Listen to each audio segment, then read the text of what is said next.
to me, this week was pivotal. Obviously, I'm in the markets, but it wasn't for that. It was for the country, right?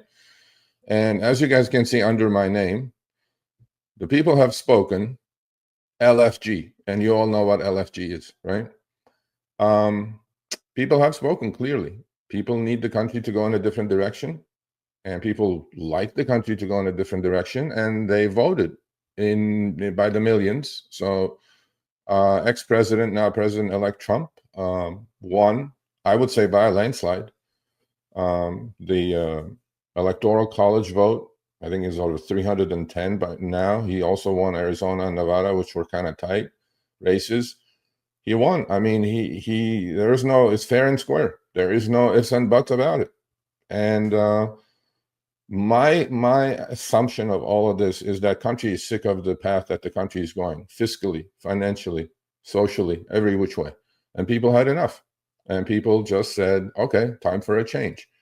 Now, I'm hoping for the country and for all of us, I'm hoping that he does what he promised. This is really difficult in Washington to talk to, you can talk a good game, but to play the game is really, really difficult. And he has obviously opposition. He has people on the other side who completely think diametrically opposite of what he's thinking, right? Or what he's trying to do. My hope this time, and it's a hope now, but I think it's going to become a reality, is last time he went to Washington and last time he won the elections, he didn't know anything about governing. He was a businessman. He didn't know who his enemies were. He didn't know who his friends were. He had to appoint thousands of people to jobs that he didn't know anything about. He didn't know anything about governing a country. Yeah, he knew how to govern, maybe how to run his companies, but not a country. It's a completely different animal. Well, this time around, it's not like that. This time around, he's got a solid bench, if you want to call it that, right? It goes from Vivek, which I love. I think he's brilliant, from RFK to Elon, right? And look, I don't know if these people are all going to be, part of his administration. I mean, I don't know how Elon's going to find time to do what he said he's going to do. But I think he's got a deep bench. I think he's got, at this time, he knows how to play the game, okay? And I think already yesterday, he announced White House Chief of Staff as Susie Wiley, who ran a brilliant campaign for him, right? She's a person that likes staying in the background. She's not a flashy person, but she gets things done. So he already appointed her a White House Chief of Staff. The other side promised the transition is going to go well. Well, this time there's no excuses, Mr. Trump. There isn't any. You'll have an amazing team around you that you can fix this country, or at least attempt to fix this country, because I think this country is broken. Personally, as an immigrant, I voted, obviously, but fiscally, country is broken, okay? We need to put our house in order. As Elon said, we're going bankrupt, right? And long story short, after that opening, so that's why the title today was People Have Spoken, and the market is listening. What happened to the market since that morning, the morning of Wednesday morning?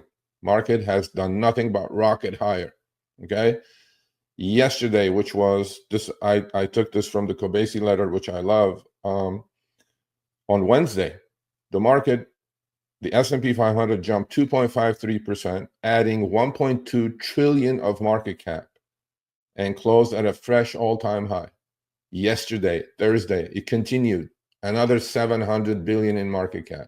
Today, not as much, but like I said, people have spoken. Market is listening.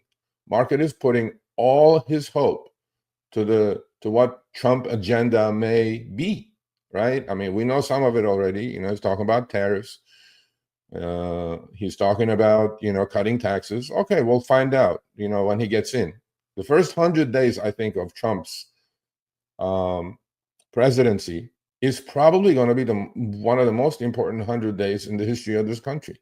I mean, again, I'm not talking as a Trump supporter. I'm talking as an American who understands finance, who understands numbers, and the country is in bad shape, people. We just hit $36 trillion of national debt.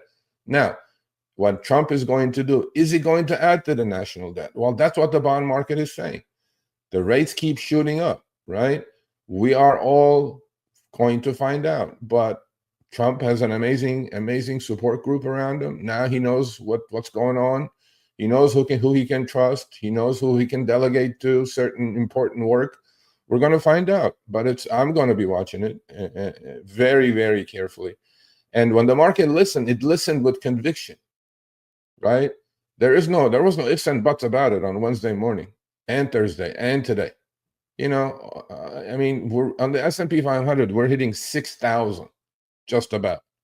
Okay, imagine your dollar cost averaging. Imagine your long-term investing that I've been talking about this on this channel for the last 4 months. Okay, and I mean, again, I follow the Kobesi letter on X. Please go follow them. I think they're amazing. The day after what happens to the market is also an important indicator of what will happen over the next 4 years, right, of a presidency. And when the day after elections is as strong as it was, right, the next 4 years, last time when he won, S&P 500 was up 63%, okay?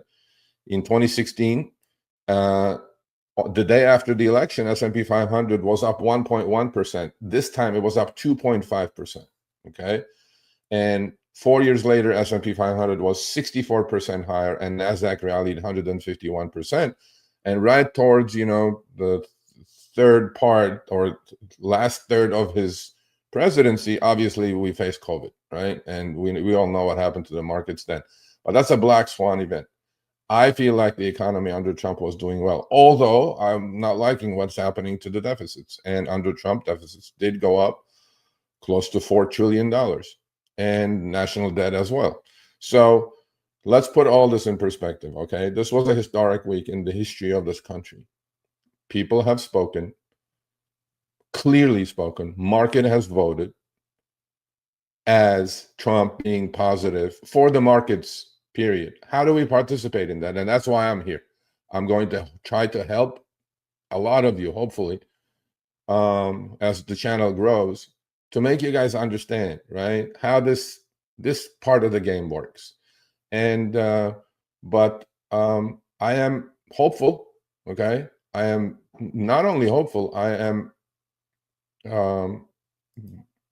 very, very positive over what's going to happen over the next 4 years. My only single concern is, do not mortgage my kid's future any further, Mr. Trump. If you're going to put Elon as the government efficiency expert, please do it, because we need to cut spending. Where do we do it? How do we do it? We need to cut spending. We can't keep spending $2-3 trillion more than what we're taking in. We just can't keep doing that. Just because we can print, just because we can add zeros to the ledger, we can't do that. Please change Washington, obviously, but change the way we are conducting our budgets. Please, please, please. That's my only ask, and my hope is brilliant. I think the next 4 years is going to obviously present some challenges, but also I think it's going to be quite positive. So with that said, what I want to do is I want to go to the next topic. The next topic is going to be about inflation, right? So yesterday we had Fed, Mr. Powell came on and, he did his song and dance. And, although if you guys did watch it, a couple of journalists asked him about,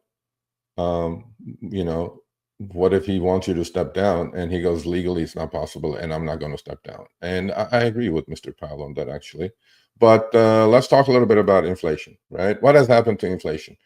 To me, inflation is a tax on the American public, right? It's killed. It has definitely killed us. I mean, everything we buy, from food, from insurance, from housing, education, healthcare, everything we have